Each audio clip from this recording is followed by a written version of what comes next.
مسیح میں آپ کی سلامتی ہو۔ آج خدا کے زندہ پاک کلام میں سے تلاوت کریں گے زبور 25، رہنمائی اور محافظت کی دعات۔ آئے خداوند، میں اپنی جان تیری طرف اٹھاتا ہوں۔ آئے میرے خدا، میں نے تجھ پر توکل کیا ہے، مجھے شرمندہ نہ ہونے دے۔ میرے دشمن مجھ پر شادیانہ نہ بجائیں، بلکہ جو تیرے منتظر ہیں ان میں سے کوئی شرمندہ نہ ہوگا، پر جو ناحق بے وفائی کرتے ہیں وہی شرمندہ ہوں گے۔ آئے خداوند، اپنی راہیں مجھے دکھا، اپنے راستے مجھے بتا، مجھے اپنی سچائی پر چلا اور تعلیم دے، کیونکہ تو میرا نجات دینے والا خدا ہے۔ میں دن بھر تیرا ہی منتظر رہتا ہوں۔ آئے خداوند، اپنی رحمتوں اور شفقتوں کو یاد فرما، کیونکہ وہ ازل سے ہے۔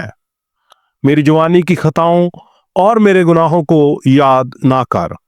آئے خداوند، اپنی نیکی کی خاطر اپنی شفقت کے مطابق مجھے یاد فرما۔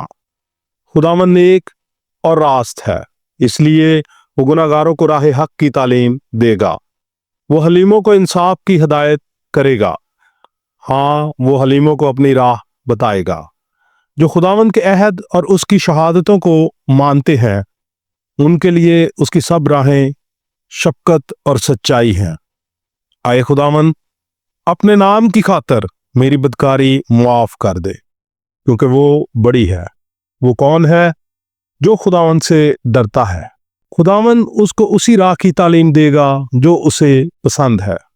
اس کی جان راحت میں رہے گی اور اس کی نسل زمین کی وارث ہوگی۔